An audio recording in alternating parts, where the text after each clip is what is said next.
नमस्कार, स्वागत है आप सभी का। कैसे हैं आप सब। आज से हम लोग बिहार बोर्ड 10वीं कक्षा के गणित विषय का शुरुआत करने वाले हैं, जिसमें आज हम लोग अध्याय 1 वास्तविक संख्याएं के पहले भाग का अध्ययन करेंगे। और इस वीडियो में हम लोग वास्तविक संख्या से संबंधित जितने भी आधारभूत तथ्य हैं उनको हम लोग अच्छे से समझेंगे और फिर प्रश्नावली 1.1 के सभी प्रश्नों को हल भी करेंगे। तो आप मेरे साथ अंत तक बने रहें। तो आप देख सकते हैं, यह है आपका अध्याय वास्तविक संख्याएँ। और इस वीडियो में हम लोग इस अध्याय के यानी वास्तविक संख्या के जितने भी बेसिक चीज़ें हैं उन सभी को मैं आपको अच्छे से समझाऊंगा, ताकि आपको किसी प्रकार का कोई भी कठिनाई महसूस नहीं हो इस पाठ को समझने में। और फिर लास्ट में हम लोग प्रश्नावली 1.1 के सभी प्रश्नों को, पाँचों प्रश्नों को एक एक करके हल भी करेंगे। ठीक है, तो आप मेरे साथ अंत तक बने रहें। चलिए हम लोग शुरुआत करते हैं अपने अध्याय को। हमारे अध्याय का नाम है वास्तविक संख्याएँ। ठीक है, देखिए इसको रियल नंबर कहते हैं। संख्या तो आपको पता है, इसको नंबर कहते हैं, लेकिन यह वास्तविक संख्या क्या है। ठीक है, तो देखिए कक्षा 9 में आपने वास्तविक संख्याओं की खोज प्रारंभ की। क्लास 9th में 9वीं कक्षा में अगर आपने मेरा वीडियो देखा होगा ना, तो पहला जो चैप्टर है 9वीं क्लास का जो संख्या पद्धति है, ठीक है, अगर उसको आप पढ़े होंगे तो आपको यह अध्याय एकदम आसानी से समझ में आ जाएगा। ठीक, अगर आपने उस अध्याय को नहीं पढ़ा है तो मैं कोशिश करता हूँ आपको एकदम आसान भाषा में इसको समझाने का। ठीक है, तो यह जो वास्तविक संख्या है इसको हम लोग समझते हैं। पहले चलते हैं कॉपी पर। ये हम लोग समझते हैं सबसे पहले संख्या को। देखिए जो संख्या है, दुनिया का कोई भी संख्या है जिसको नंबर कहते हैं, वह कितने प्रकार का है? 2 प्रकार का। पहला है वास्तविक संख्या, जो वास्तव में वह संख्या होता है ना, उसको रियल नंबर भी कहते हैं। और दूसरा प्रकार है काल्पनिक संख्या यानी इमेजिनरी नंबर। देखिए काल्पनिक संख्या का मतलब देखिए कल्पना से बना है, मतलब वो संख्या होता नहीं है, वह सिर्फ कल्पना में ही होता है। ठीक, तो संख्या कितने प्रकार का है? 2 प्रकार, वास्तविक संख्या और काल्पनिक संख्या। अब जैसे 2 है, -4 है, 1/2 है, 4.2 है, ठीक है, √2 है, यह सब जो संख्या है यह सब क्या है? यह सब वास्तविक संख्या है।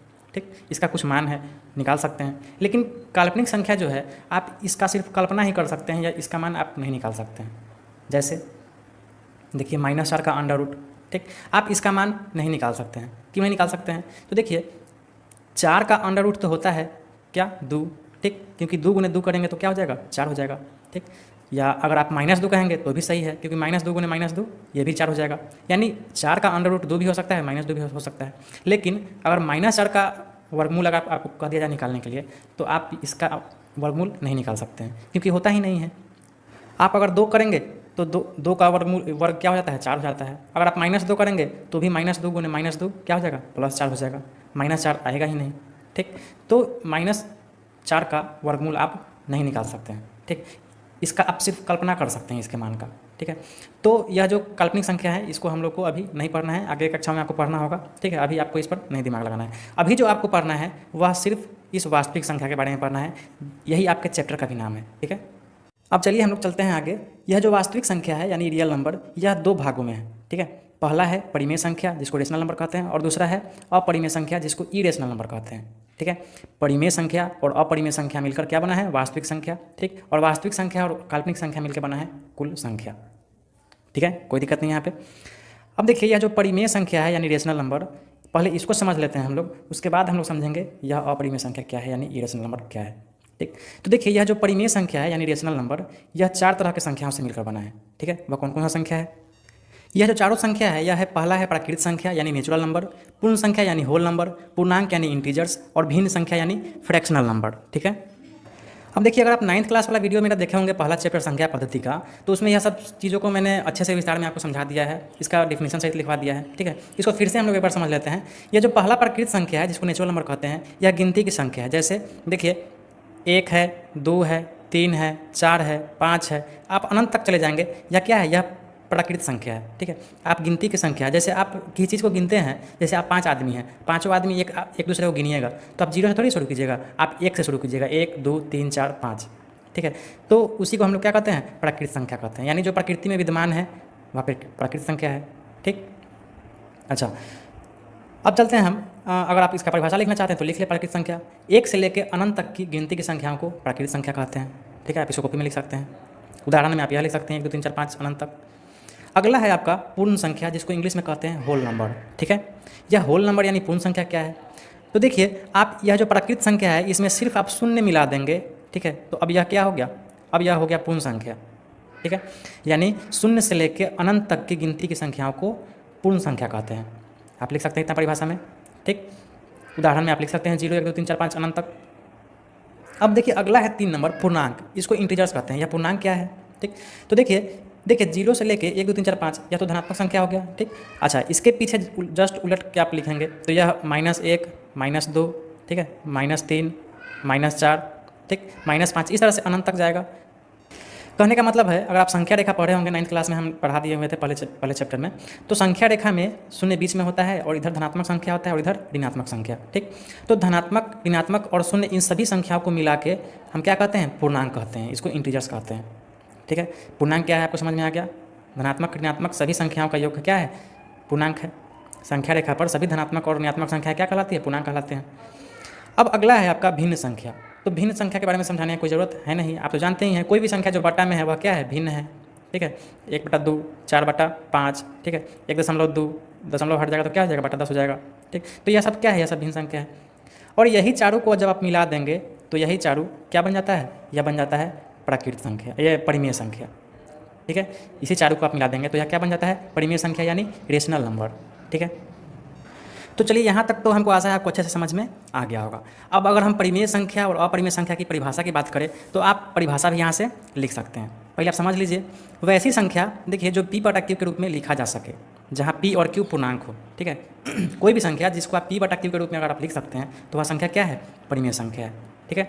लेकिन यह बात जरूर ध्यान में रहना चाहिए कि P और Q यह दोनों क्या हो, पूर्णांक हो, ठीक है। और नीचे वाला जो यह डिनोमिनेटर है, हर है Q, ठीक है, यह शून्य नहीं हो, ठीक, तभी यह परिमेय संख्या कहलाएगा, ठीक। अच्छा, ठीक इसी का उलट परिभाषा सेम है, वैसी संख्या जो P/Q के रूप में नहीं लिखा जा सके, जस्ट इसके विपरीत हो गया, जिसको आप P/Q के रूप में नहीं लिख सकते हैं, ठीक है, वह क्या है, अपरिमेय संख्या है, जहाँ P और Q क्या हो, पूर्णांक हो और Q बराबर शून्य नहीं हो, ठीक है।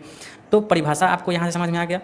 अब देखिए, यह परिभाषा को अगर आप कहेंगे कि सर यह -3 कैसे हो गया परिमेय संख्या, आप तो कह रहे हैं कि P/Q के रूप में होना चाहिए, लेकिन यह -3 तो सिर्फ P है, तो आप इसके बटा नीचे 1 लिख सकते हैं, ठीक, किसी भी संख्या के नीचे आप 1 लिख सकते हैं, कोई दिक्कत नहीं है। यह 3 है, 3 के संग 3 आप 4 है, 4 के बटा 1 लिख सकते हैं, यह 4/1 हो जाएगा, यानी P/Q के रूप में हो गया, कोई दिक्कत नहीं है, ठीक।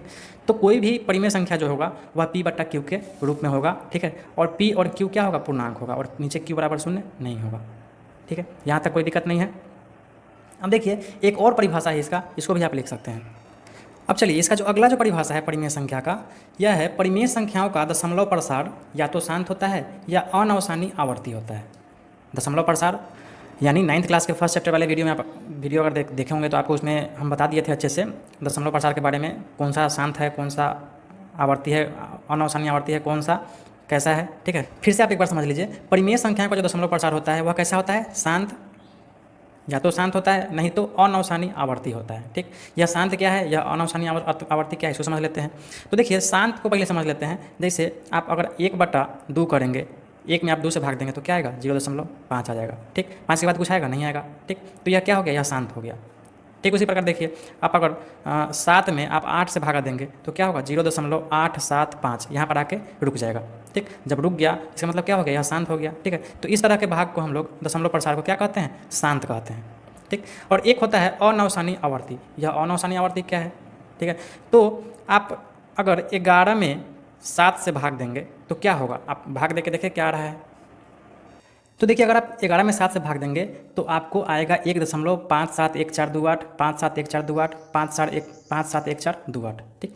देखिए, इसी तरह के दशमलव प्रसार को हम लोग अनवसानी आवर्ती कहते हैं, ठीक। यानी यह जो है यह शांत नहीं है, लेकिन क्या हो रहा है, एक ही चीज़ बार बार रिपीट कर रहा है, 571428, फिर 571428, 571428, यही बार बार क्या होगा, आपको रिपीट करते आएगा, ठीक। तो इस तरह का भी जो दशमलव प्रसार है यह क्या होगा, परिमेय संख्या, और शांत दशमलव प्रसार भी क्या होगा, परिमेय संख्या, ठीक। लेकिन यह जो अपरिमेय संख्या है, यह अपरिमेय संख्याओं का दशमलव प्रसार कैसा होता है, अशांत अनावर्ती होता है। यह कैसा है भाई, ठीक। तो आप कोशिश करें √2 के मान निकालने का, ठीक है। आप √2 का मान निकालने की कोशिश करें, या फिर पाई का मान जो होता है वह निकालने की कोशिश करें। तो देखिए, जब आप इसका मान निकालेंगे √2 का, तो देखिए 1.4142 13562 2373, कहने का मतलब हमेशा अलग अलग तरह का अंक इसमें आपको आएगा, ठीक है। कोई भी अंक रिपीट नहीं करेगा, ठीक है। अनवसानी आवर्ती में क्या होता है कि कोई ना कोई 2 अंक या 3 अंक या 4 अंक बार बार रिपीट करता है, ठीक। लेकिन अशांत अनावर्ती में कोई भी अंक आपको रिपीट नहीं करेगा, जो मन होगा वह चलाएगा, ठीक। तो इस तरह के संख्या को हम लोग क्या कहते हैं, अपरिमेय संख्या। √2 क्या है, अपरिमेय संख्या है। पाई का भी अगर आप मान ज्ञात करेंगे तो 3.141592, इस तरह से क्या होगा, हमेशा नया नया अंक आएगा, अदल बदल के आएगा, यानी एक साथ कोई अंक रिपीट नहीं करेगा, ठीक है। तो इस तरह के संख्याओं को हम लोग क्या कहते हैं, अपरिमेय संख्या कहते हैं। ठीक है। तो परिमेय संख्या क्या है और अपरिमेय संख्या क्या है, कहने का मतलब है यह जो संख्या का जो अवधारणा है आपको अच्छे से समझ में आशा हमको आ गया होगा। ठीक है, अगर आप कुछ इसमें से नोट करना चाहते हैं तो आप इसको नोट कर ले, स्क्रीनशॉट ले सकते हैं। ठीक है, लिख सकते हैं। ठीक, अच्छा, इसके अगले पिछले भाग में हम जो बताए थे इसको अभी आप इसको तो आप लिखे ही होंगे। ठीक है, चलिए अब हम अध्याय को शुरू करेंगे। उससे पहले संख्याओं का, परिमेय संख्याओं का कुछ और प्रकार है, इस प्रकार को हम लोग समझ लेते हैं ताकि आपको आगे समझने में थोड़ा भी दिक्कत नहीं हो, एकदम आपको आसान लगे यह अध्याय। ठीक है, इसमें 5 संख्याओं का प्रकार है: सम संख्या, विषम संख्या, भाज्य संख्या, अभाज्य संख्या और सह अभाज्य संख्या। आपको पता होगा, अगर नहीं पता है तो आप इसको एक बार देख लें। पहला जो प्रकार है यह है सम संख्या है। सम संख्या को इंग्लिश में कहते हैं इवन नंबर। यह सम संख्या क्या है? तो देखिए, जो सम संख्या है यह ऐसा संख्या है जिसमें अगर आप 2 से भाग करेंगे, ठीक है, तो शेष क्या होगा? शून्य हो जाएगा। ठीक, जैसे 6 है, 6 में आप 2 से भाग देंगे तो शेष क्या होगा? शून्य हो जाएगा। ठीक, 12 है, इसमें आप 2 से भाग देंगे तो शेष शून्य हो जाएगा। ठीक है, 248 है ना, 466 है। इस सब संख्याओं में अगर आप 2 से भाग देंगे तो शेषफल क्या हो जाएगा? शेषफल शून्य हो जाएगा। ठीक है, तो सम संख्या क्या है आपको आसानी से समझ में आ गया। ठीक, हम चलते हैं अगला संख्या को समझते हैं। यह विषम संख्या यानी ऑड नंबर क्या है? तो यह जो विषम संख्या है यह ऐसा संख्या है जिसमें 2 से अगर आप भाग करेंगे तो शेष क्या आएगा? 1 आएगा।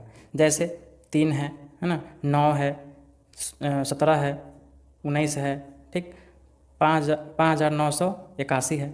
यह सब जो संख्या है यह सब कैसा संख्या है? अगर आप इस सब में 2 से भाग देंगे तो किसी भी स्थिति में शेष क्या आएगा?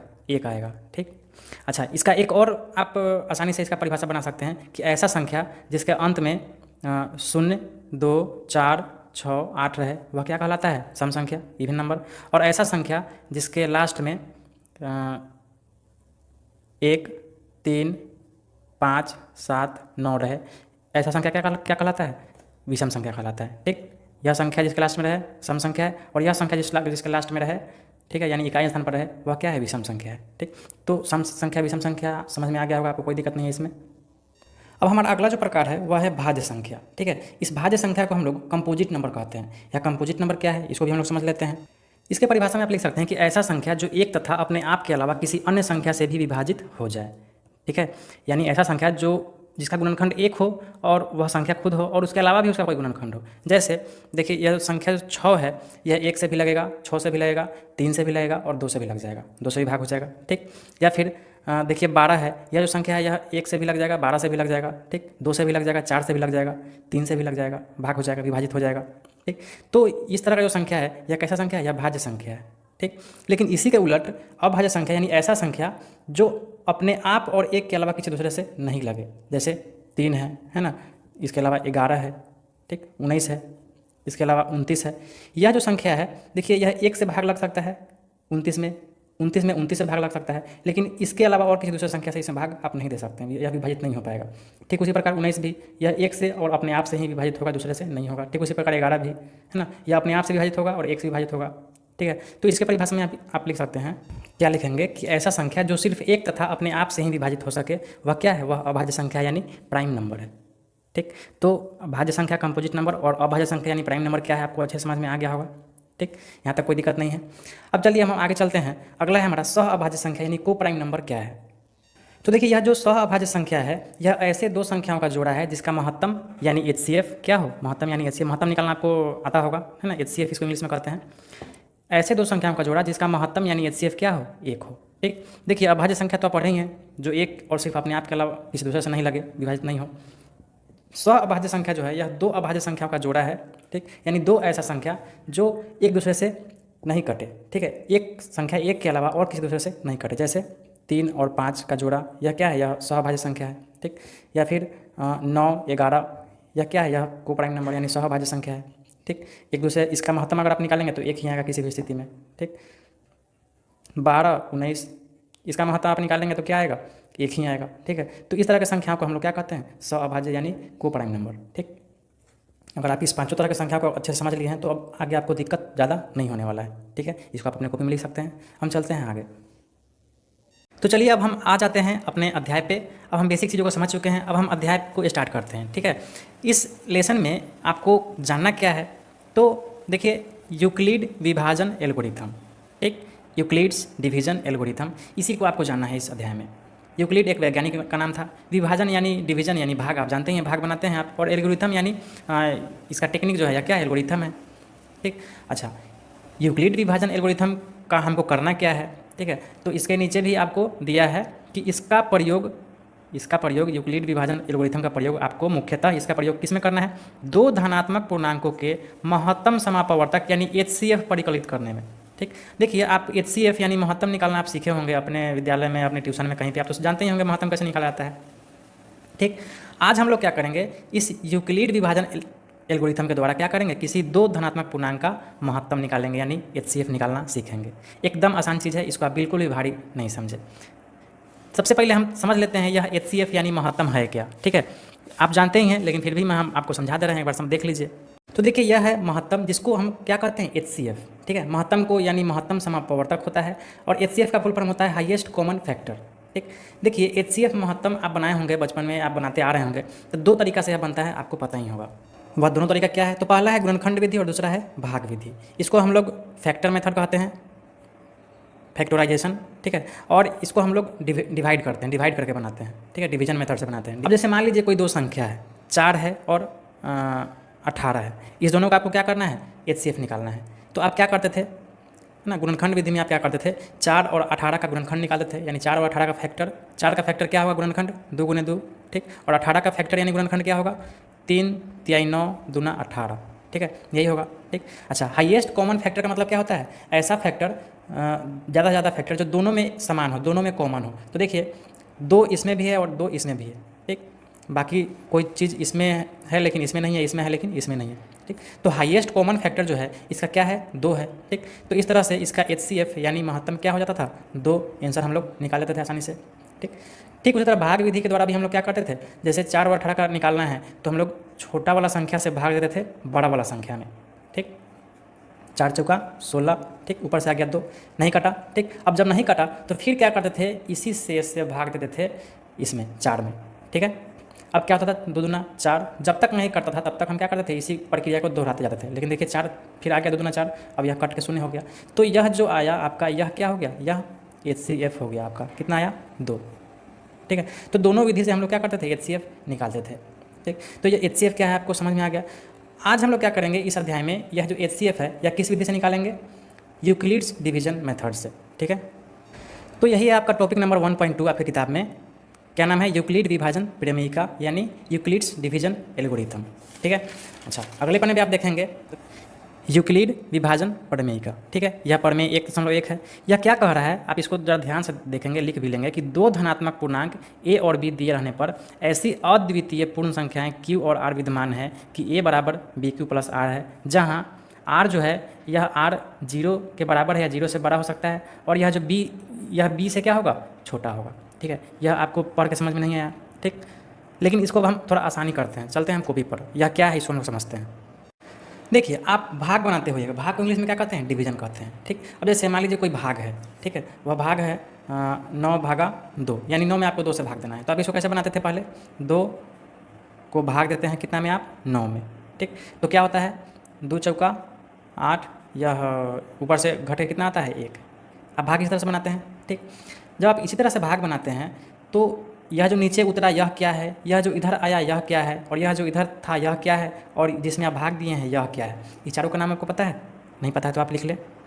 तो देखिए आप जो 2 से भाग दिए हैं यह क्या है, यह भाजक है, डिवाइजर है। आप 2 से 9 में भाग दिए हैं, यह 9 क्या है, भाज्य है यानी डिविडेंड है। ठीक, आपका शेषफल कितना आया है, भागफल कितना आया है, 4 आया है। इधर जो आया है इसको क्या कहते हैं, भागफल कहते हैं। ठीक, इसको इंग्लिश में कोसेंट कहते हैं। ठीक, और नीचे जो हमारा शेष बचता है इसको शेषफल कहते हैं, जिसको इंग्लिश में रिमाइंडर कहते हैं। ठीक, अच्छा, यह जो आप भाग बनाते हैं, इस भाग को आप टेस्ट भी कर सकते हैं कि आपका यह भाग सही है या गलत है। ठीक, इसका एक सूत्र है जिसको आप पढ़े होंगे, भाज्य बराबर क्या होता है, भाजक गुने भागफल जोड़ शेषफल होता है। यानी यह जो भाज्य है यह क्या, इसका मान क्या है, भागफल गुने भाजक जोड़ शेषफल। ठीक, इसको आप सही भी कर सकते हैं। देखिए कैसे, तो देखिए आपका भाज्य कितना है, 9 है, 9 बराबर, देखिए भाजक गुने भागफल है, भाजक कितना है 2 गुने भागफल कितना है 4, अच्छा, जोड़ शेषफल, शेषफल कितना है आपका 1। ठीक है, तो 9 बराबर, देखिए 4 दूना 8, 8 में 1 जुटेगा तो क्या हो जाएगा 9। आपका यह सूत्र सही हो गया। ठीक है, ठीक, यही सूत्र जो है यही यूक्लिड विभाजन प्रमेय का है। ठीक, इसी को आप दूसरे भाषा में आप लिखेंगे, कहने का मतलब है आप इसको अगर आप A मान ले, ठीक है, और इसको अगर आप B मान ले, ठीक, इसको आप अगर Q मान ले और इसको आप अगर R मान ले तो आपका सूत्र क्या हो जाएगा, आपका सूत्र हो जाएगा A बराबर BQ प्लस R। ठीक, यही जो सूत्र है यही क्या है, यही तो है यूक्लिड का विभाजन प्रमेय, यही क्या है, यही है यूक्लिड डिवीजन एल्गोरिथम। और इसी सूत्र के आधार पर हम लोग क्या करेंगे, HCF ज्ञात करेंगे। एकदम आसान है यह तो आप क्या करें, इस सूत्र को आप नोट कर ले, याद कर ले, समझ ले, इसको बार बार रिपीट करके। ठीक, और अब हम चलते हैं अभ्यास प्रश्नावली को हल करने का प्रयास करते हैं। इसी के आधार पर हम शुरू करते हैं प्रश्नावली 1.1 के सभी प्रश्नों को हल करने का प्रयास करते हैं। ठीक है, देखिए इसमें 5 प्रश्न है, इन सभी को एक हल करेंगे हम। ठीक है, इस पहले प्रश्न में 3 प्रश्न है, पहला को हम खुद से बना देंगे, इसके बाद आप लोग खुद से हल करने का प्रयास करेंगे। ठीक है, इसके बाद के प्रश्नों को भी आप क्या करेंगे, पहले खुद से प्रयास करेंगे, नहीं बनेगा तब आप आगे वीडियो का सहारा लेंगे। ठीक, आप जितना ज़्यादा खुद से हल करेंगे उतना ज़्यादा आपको अच्छे से समझ में आएगा। ठीक, चलिए पहला प्रश्न जो है, इसमें निम्नलिखित संख्याओं का HCF ज्ञात करने के लिए यूक्लिड विभाजन एल्गोरिथम का प्रयोग कीजिए। आपको इन तीनों प्रश्नों में क्या करना है, HCF निकालना है। और कैसे निकालना है, तो इस यूक्लिड विभाजन एल्गोरिथम मेथड के द्वारा। ठीक है, चलते हैं कॉपी पर। तो देखिए यह है आपका पहला प्रश्न, और इस पहले प्रश्न में आपको क्या करना है, 135 और 225 का क्या करना है, आपको HCF ज्ञात करना है। ठीक है, महत्तम ज्ञात करना है। ठीक, यही करना है। आप पहले क्या करते थे, इस तरह से भाग विधि के द्वारा इसका HCF ज्ञात कर लेते थे। जैसे 135 और 225 का निकालना है तो 225 में आप छोटे वाले से बड़े वाले में छोटे वाले से आप क्या करते थे, भाग कर देते थे। ठीक, और भाग करने पर क्या होता, जो शेषफल आता था, ठीक, अगर वह शून्य नहीं है तो फिर से इसको हम क्या करते थे, ये इसको बना देते थे, यहाँ पर लिख देते थे और इसमें भाग देते थे। ठीक, अगर शून्य नहीं आया तो फिर से इसको हम क्या करते थे, इसमें भाग देते थे। ठीक, जब तक शून्य नहीं आया तब तक हम यहाँ प्रक्रिया आगे बढ़ाते रहते थे। ठीक, और जो सबसे लास्ट जो होता था हमारा भाजक, वही क्या होता था, वही HCF होता था। यानी यह जो 45 आया है यही क्या होता था, HCF। ठीक, लेकिन इसको हमको ऐसे हल नहीं करना है, इसको हमको हल करना है कैसे, यूक्लिड एल्गोरिथम मेथड के द्वारा। और यह जो यूक्लिड परिमिका है ना, कैसे निकालेंगे हम लोग, यूक्लिड परिमिका के द्वारा। और यह जो यूक्लिड परिमिका है यह क्या है, यह A बराबर BQ प्लस R है। क्या है, A बराबर BQ प्लस R। और इसमें हम एक किसको मानेंगे, तो जो बड़ा वाला संख्या होगा इसको हम लोग क्या करेंगे, A मानेंगे। देखिए इस दोनों में 225 है। ठीक, इसको हम बड़ा वाला संख्या मान लेंगे, और यह B जो है इसको हम जो है छोटा वाला संख्या है इसको मान लेंगे। ठीक, अच्छा, Q का मतलब होता है कोसेंट, यानी भाग देने पर जो इधर वाला आता है वह Q है, और नीचे वाला जो शेष आता है यह क्या है, R है। ठीक है, यही है। तो देखिए ये जो है हम किसको मान लिए, 225 को, तो 225 बराबर B किसको मान लिए, जो छोटा वाला है उसको मान लिया, यानी 135 को, 135। ठीक, अब आप 135 में कितना से गुना करेंगे कि यह 225 या 225 से कम आए। ठीक, तो आप क्या करेंगे, जैसे इसमें हम भाग किए थे वैसे ही क्या करेंगे, यहाँ भी दिमाग लगाएंगे, है ना।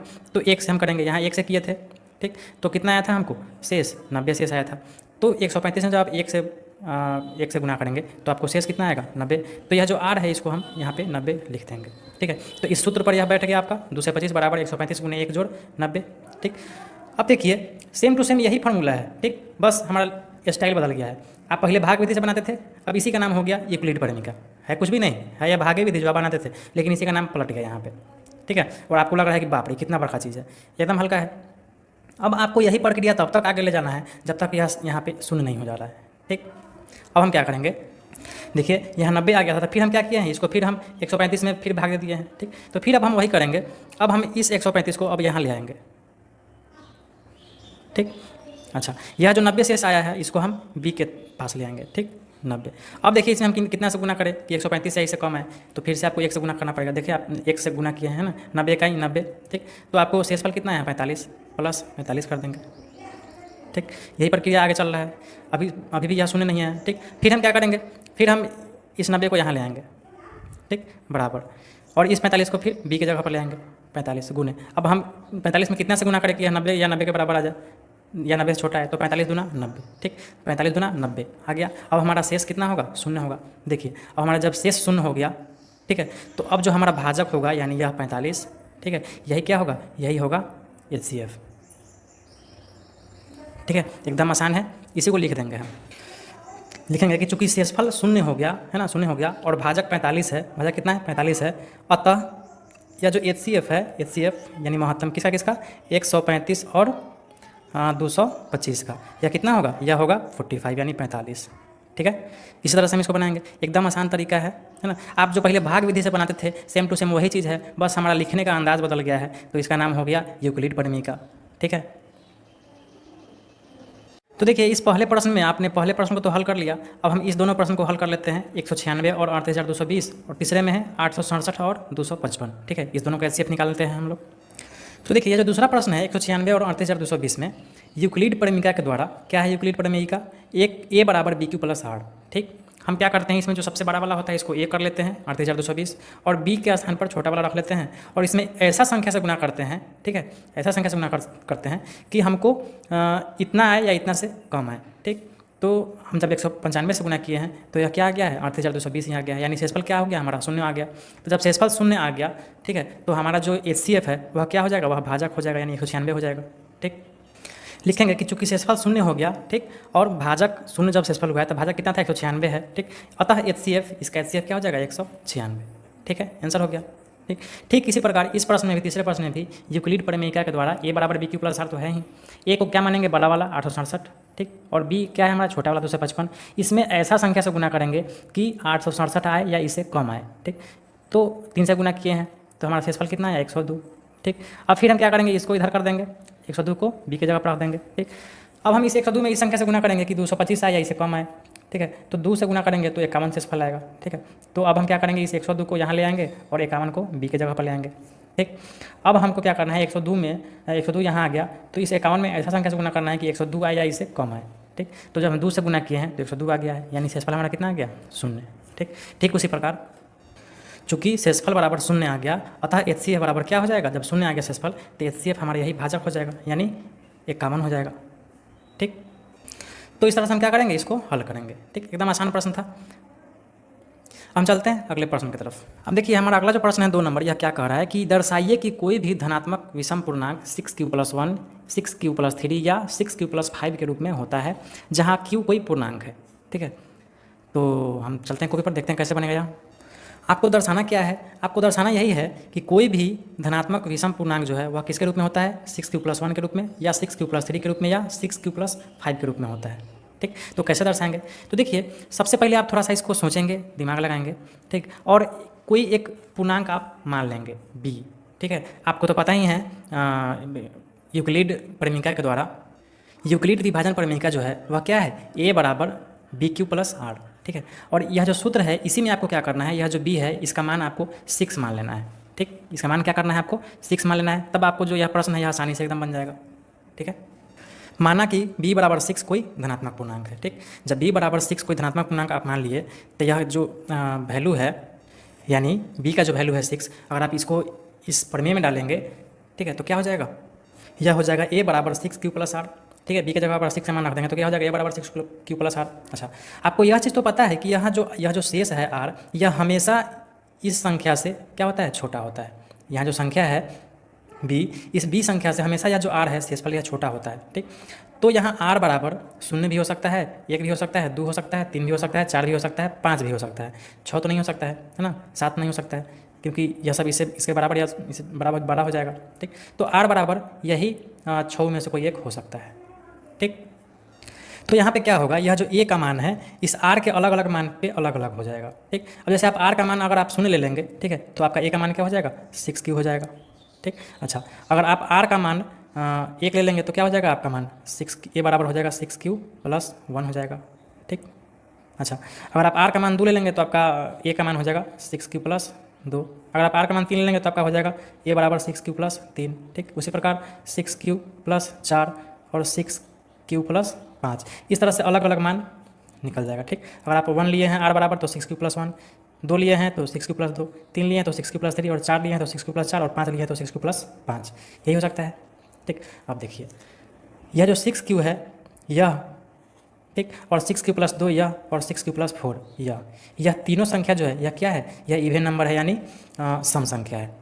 अब यह सम संख्या इसलिए है क्योंकि अब आप अगर इसमें 2 से भाग देंगे तो यह विभाजित हो जाएगा, ठीक। इसमें भी अगर आप 2 से भाग देंगे तो यह भी विभाजित हो जाएगा, इसमें भी आप 2 से भाग देंगे तो यह भी विभाजित हो जाएगा, ठीक। तो यह तीनों तो पहले ही छट गया, क्यों, क्योंकि यह तीनों सम संख्या है, ठीक। आपको दर्शाना क्या था, धनात्मक विषम पूर्णांक 6Q + 1, 6Q + 3 और 6Q + 5 के रूप में होता है, ठीक। तो जब सम संख्या छट गया तो आपका यह जो विषम पूर्णांक है यह क्या बच गया, यही ना बच गया, तीनों, ठीक है। तो हम इसी तीनों को क्या करेंगे, लिख देंगे। अतः धनात्मक विषम पूर्णांक जो है वह किसके रूप में होता है, 6Q + 1, 6Q + 3 और 6Q + 5 के रूप में होता है, ठीक। एकदम आसान है। इसी तरह से हम क्या करेंगे, इसको दर्शाएंगे। दर्शाने से पहले हम यह देख लेंगे कि प्रश्न में हमको क्या पूछ रहा है, ठीक। प्रश्न में देखिए 6Q + 1 है तो हम विभाजन परिमेयिका जो है यूक्लिड का, उसमें हम b बराबर क्या मानेंगे, 6 मानेंगे, ठीक है। इस तरह से हम इसको हल करेंगे, ठीक। हम चलते हैं अगले प्रश्न पर। हमारा जो अगला प्रश्न है वह है 3 नंबर, किसी परेड में 6 से 16 सदस्यों वाली एक सेना की टुकड़ी को 32 सदस्यों वाले एक आर्मी बैंड के पीछे मार्च करना है। ठीक है, दोनों समूह को समान संख्या वाले स्तंभों में मार्च करना है।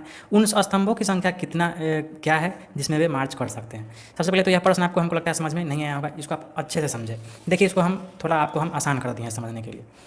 क्या कर रहा है, किसी परेड में 6 से 16 सदस्य वाली सेना का टुकड़ा है। ठीक, मान लीजिए यह सेना का टुकड़ा है, कै को है, 6 से 16 को है।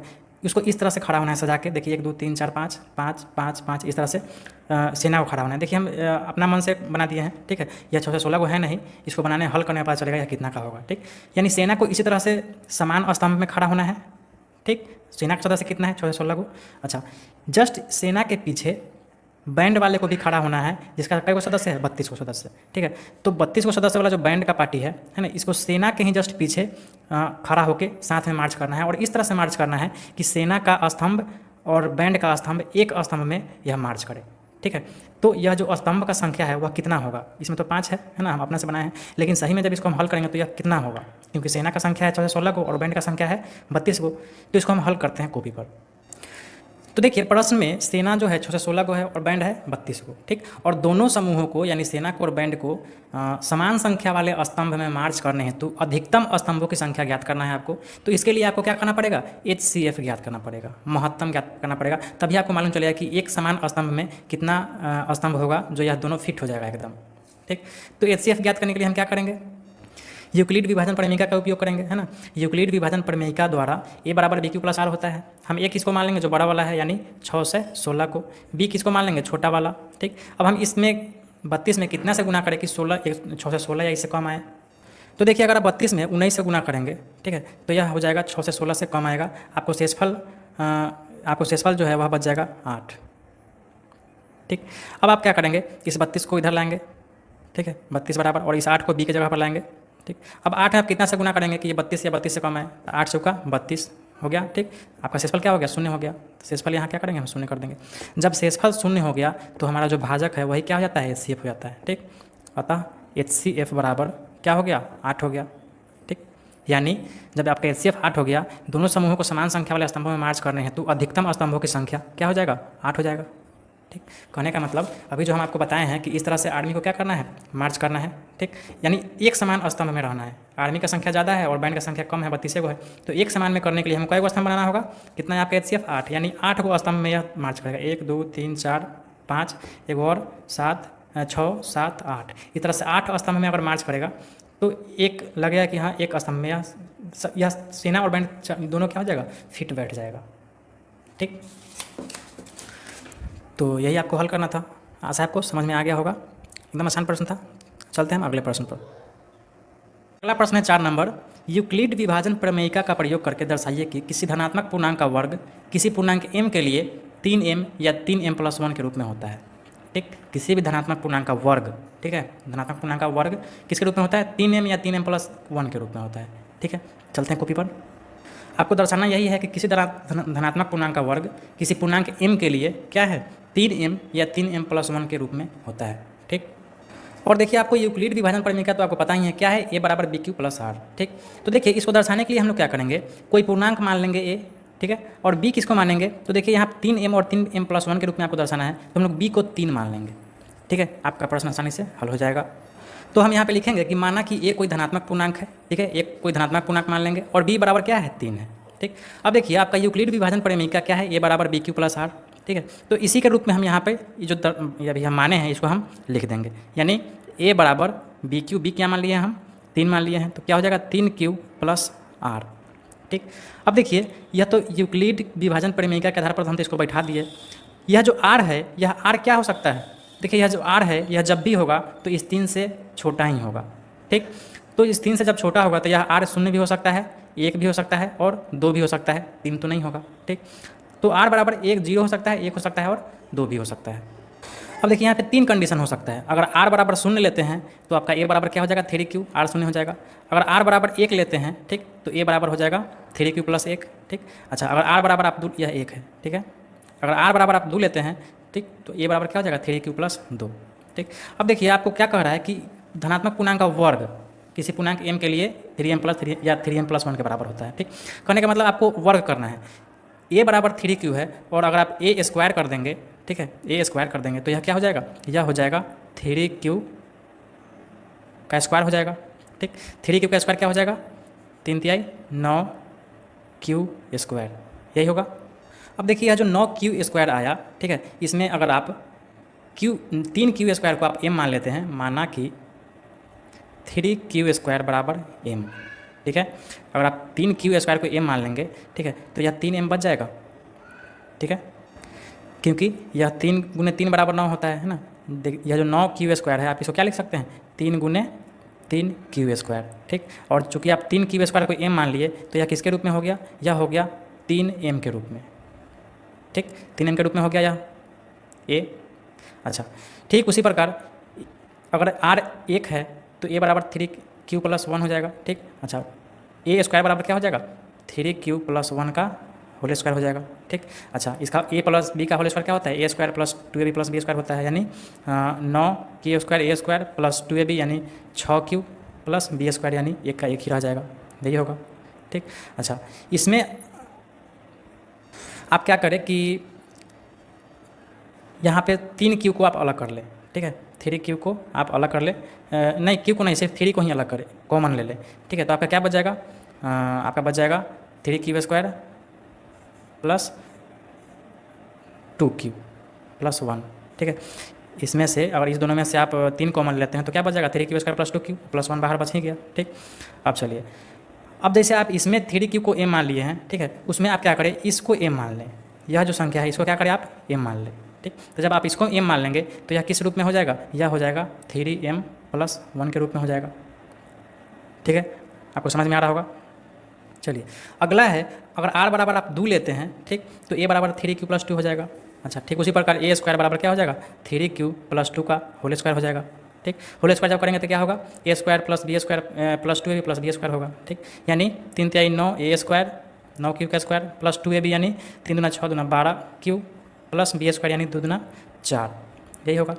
अब देखिए, अब आप क्या करें, इसको थोड़ा सा इसको आप तोड़ ले, यह जो 9q स्क्वायर है इसको आप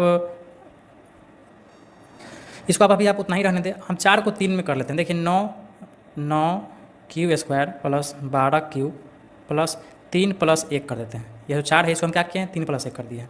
अब देखिए यह क्या हो जाएगा, 9 हम क्या करेंगे, इसमें से 3 को कॉमन ले लेंगे, ठीक।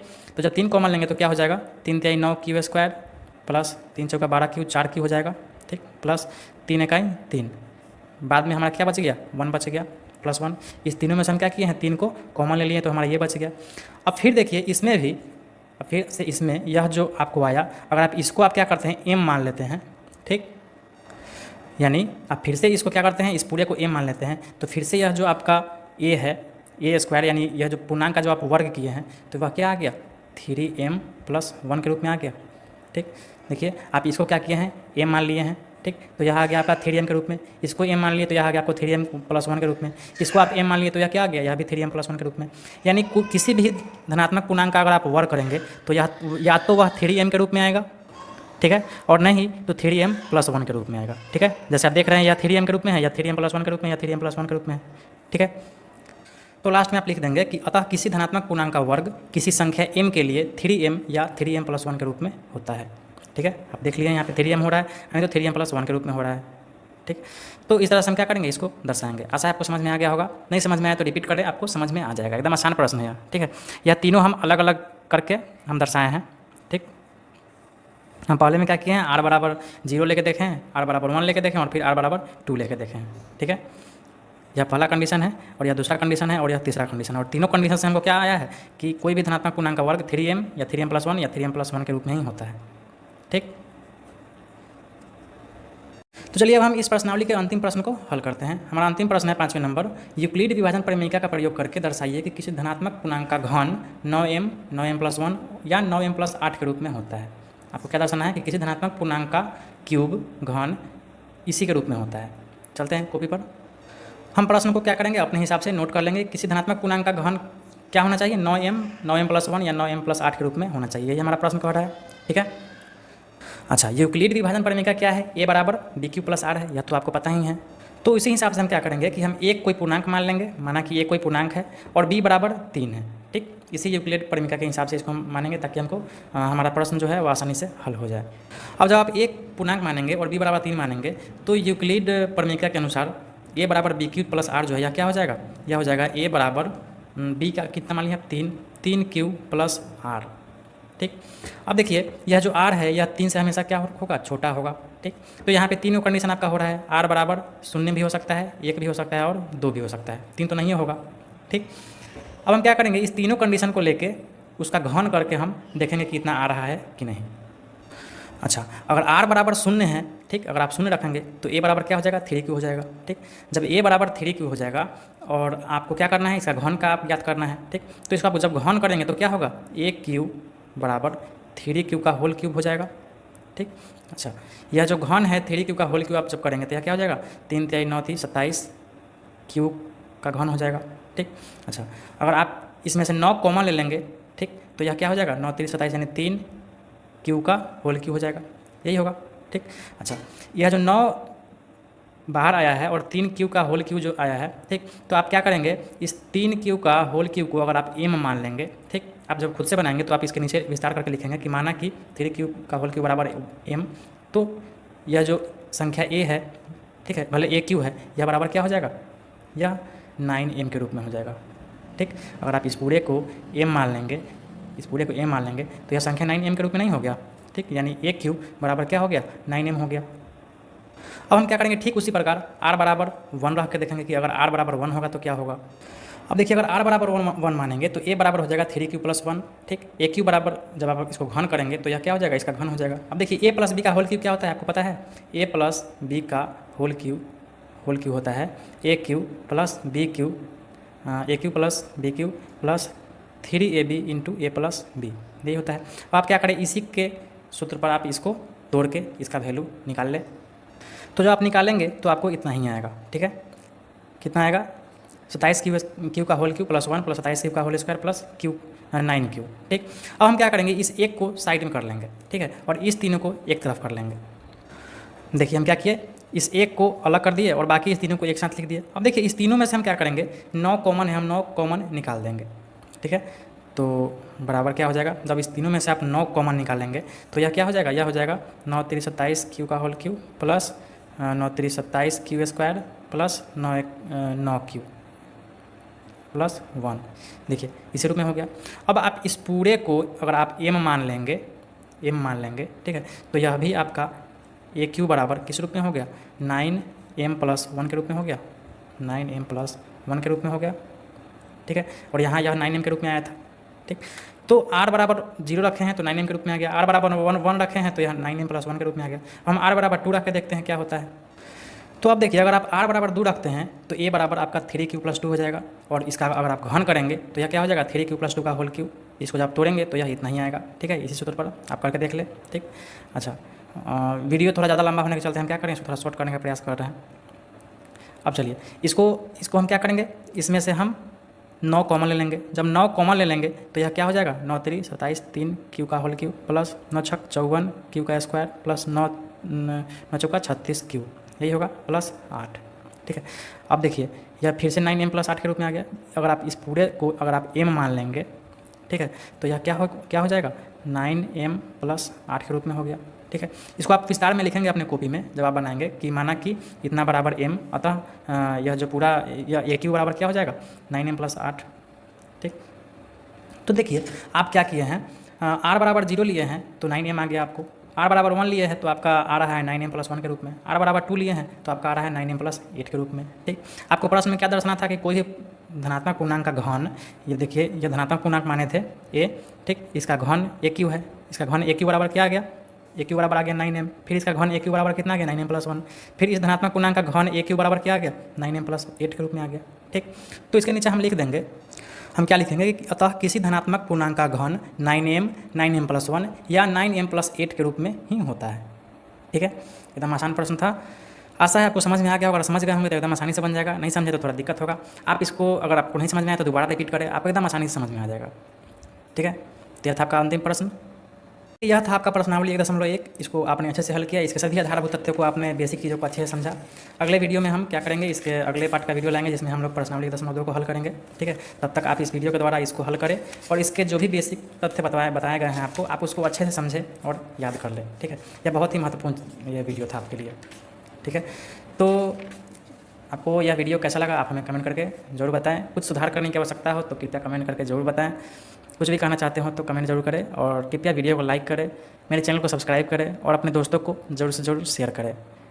थैंक यू, आपका बहुत बहुत धन्यवाद।